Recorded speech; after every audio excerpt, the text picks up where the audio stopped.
So nomophobia it's a new word that's been coined to describe no mobile phobia.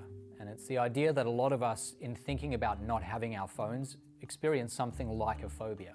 And this is supposed to describe hundreds of millions of people today, and I'm sure that number is growing at the moment. What that means is that when you think about, for example, your phone falling out of your pocket, tumbling to the ground and shattering into a million pieces, you should experience anxiety symptoms. And it's especially true among young people. I ran a study at one point where I asked young people, a whole lot of teenagers, a very simple question. I said to them, imagine you have this very unpleasant choice. So you can either watch your phone tumble to the ground and shatter into a million pieces, or you can have a small bone in your hand broken.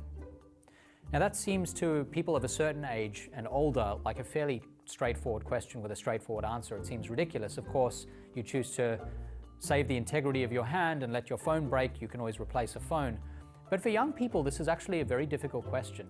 In my experience, about 40 to 50% of them will say, ultimately, I think it probably makes more sense to have a bone in my hand broken than it does to have my phone broken.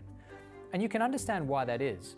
Apart from the fact that it's expensive to have a phone repaired and there's some time where you're without your phone, that is their portal to a social world that is very important to them. Being without that social world for a while is probably not as detrimental in some respects as being without a particular bone in your hand. Most of the time you can get by, and you can see this in the way they ask follow-up questions. So a lot of these teens will say to me things like, is it my left hand or my right hand? And the most important question, once I break that bone in my hand, can I still use my phone? Is it a bone that I need to be able to scroll on the phone? Because if it is, then that's no deal. But if it's not a bone that I need to use my screen, at least I can continue to use my phone during the time I'm healing. If people are willing to endure physical harm to keep their phones, that obviously suggests that this is a major issue.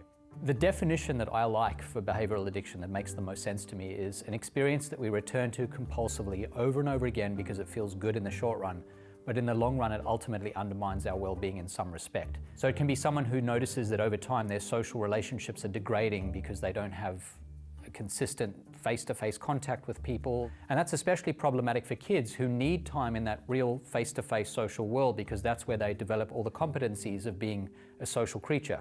The way to work out what other people are thinking, to share your feelings in a way that you want them to be shared, for other people to understand you, for you to make just the right facial expressions at just the right times. Those seem like obvious and easy to do things for most adults, but for kids it's very difficult to do that, and they take time to hone those skills. And so you need face-to-face time to do that. Now, if you don't have that, if you're spending all your time on screens because it's really fun to crush one more candy on Candy Crush or do whatever it is that you might be doing, you're not developing those long-term competencies, and therefore your long-term well-being is degraded.